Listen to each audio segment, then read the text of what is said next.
si vous attendez que je plonge pour plonger, moi je n'appelle pas ça plonger ensemble. Hein. Si vous cherchez la petite bête, bien sûr qu'au millième de seconde, il y a toujours un qui plongera avant l'autre. D'après vous, il faudrait peut-être aussi décider à quelle lettre du mot, hop, il faut qu'on plonge. Parce que si vous plongez sur le H, et que moi je plonge sur le P, ben moi je serai en retard. Il n'y a qu'à plonger sur l'eau, voilà tout. Mais vous feriez mieux de plonger dedans. Dans quoi? Dans l'eau. Alors, le docteur Kuklopf me regarde, l'œil, avec son œil, longuement, d'autant plus longuement, puisque vous le connaissez, vous savez qu'il est borgne, n'est-ce pas?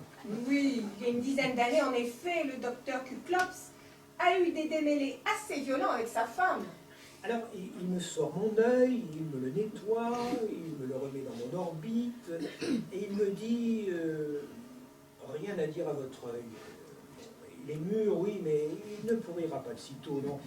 C'est des drôles de gouttes. Je ne sais pas comment vous avez pu les compter, parce que dans le flacon, j'en vois pas non plus. Ma pauvre amie, c'est dans le compte-gouttes, elles étaient... Non. D'ailleurs, c'est bien simple, je vais les remettre dedans. Oh, ils ne voudront pas y retourner. Je voudrais bien voir ça avec un compte-gouttes comme j'en ai un. C'est vrai qu'il est super. N'est-ce pas, n'est-ce pas? Mais je pense bien. C'est un compte-gouttes de Besançon. Il n'y a pas plus puissant comme compte-gouttes. Vous allez voir comment ils vont y remonter. Et plus vite que ça. Bru, qu'est-ce qu'il préconise, Bru? Rien. Il m'a donné une ordonnance pour chez Phonostop. Une boîte d'aiguilles d'électrophone pour faire de l'acupuncture. Ah, Georges, seulement moi, je ne sais pas où les planter, ces aiguilles. Et Bru ne vous l'a pas dit? Non, pensez, c'est un secret. C'est chinois, c'est ésotérique, l'acupuncture.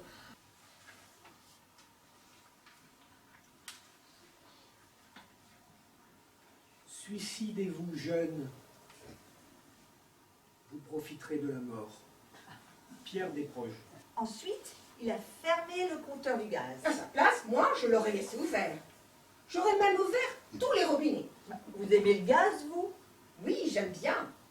Et à chaque fois que je veux me suicider, j'ouvre le gaz en grand. Et ça vous réussit? Mais là, c'est bien. Mais mon mari ne peut pas supporter l'odeur du gaz. Alors il le referme, tout de suite. Et puis il me dit, ah, toi tu t'en fiches, mais qu'est-ce qui payera la note du gaz? Ah, à propos, j'ai une bonne nouvelle pour vous. Enfin, une bonne nouvelle. Une nouvelle importante. Ah, Oui, votre vie va changer, mon vieux. Je suis bien content pour vous. qu'est-ce que c'est? Tenez-vous bien. J'ai bien. C'est pour demain. Quoi? C'est demain qu'on vous la coupe, la tête. Comment demain? Oh, Ça vous la coupe, hein? Demain matin, oui, ils se sont décidés. L'affaire est dans le sac. Depuis le temps que ça traîne, dites donc, ça va tout de même être un rude soulagement pour tout le monde, hein? Vous voyez que vous aviez tort de vous décourager. Ah, quand ils m'ont dit ça, vraiment, ça m'a fait plaisir. Un événement comme ça, mon vieux, rien à faire, ça s'arrose. L'ennui, c'est qu'au dernier moment, j'ai complètement oublié d'acheter une bouteille de mousseux. Vous aimez le mousseux? Moi, je trouve que dans les grandes occasions, le mousseux, ça fait gai à cause du bouchon qui saute et de la mousse qui gicle. Et quoi? Qu'est-ce qu'il y a? Vous n'avez pas l'air content. Vous faites une drôle de tête. Egoïne s'intéresse d'abord à mes mains. Mes carpes, mes métacarpes. Egoïne s'attaque à mes jambes. Elle détache les muscles, le grand adducteur, les jumeaux. Egoïne vient de découvrir la prothèse de hanche en acier inoxydable, rutilante. Et soudain, elle a une idée. Elle va en faire un pied de lampe de chevet.